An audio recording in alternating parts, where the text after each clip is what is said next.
रुके सर लीजिए चाबी ले लीजिए।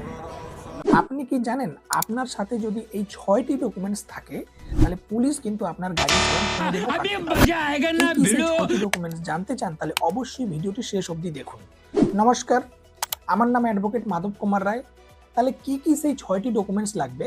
নাম্বার 1 হচ্ছে কি ড্রাইভিং লাইসেন্স, নাম্বার 2 হচ্ছে আপনার হেলমেট, হচ্ছে আপনার ভ্যালিড ইন্স্যুরেন্স, নাম্বার 4 হচ্ছে আপনার পলিউশন সার্টিফিকেট, নাম্বার 5 হচ্ছে গাড়ির ফিটনেস। কিন্তু এখানে কি শেষ? না, এখানেই শেষ নয়। আরেকটি ডকুমেন্টস, আমি 6টি ডকুমেন্টসের কথা বলছিলাম। আপনি যদি আপনার বাবা, কাকা বা বন্ধুর গাড়ি চালান তাহলে সেই ক্ষেত্রে কিন্তু সেই গাড়ির মালিকের অথরাইজেশন লেটার লাগবে। তাহলেই কিন্তু আপনি নির্ভয়ে গাড়ি চালাতে পারবেন। এই 6টা জিনিস থাকলে আপনি আইনের ভিতরে থাকবেন। পুলিশ আইন ভাঙা ছাড়া কিন্তু আপনার চালান কাটতে পারবে না। তাহলে আইন জানুন, সতর্ক থাকুন এবং নির্ভয়ে গাড়ি চালান। দেখা হবে পরবর্তী ভিডিওতে। ধন্যবাদ।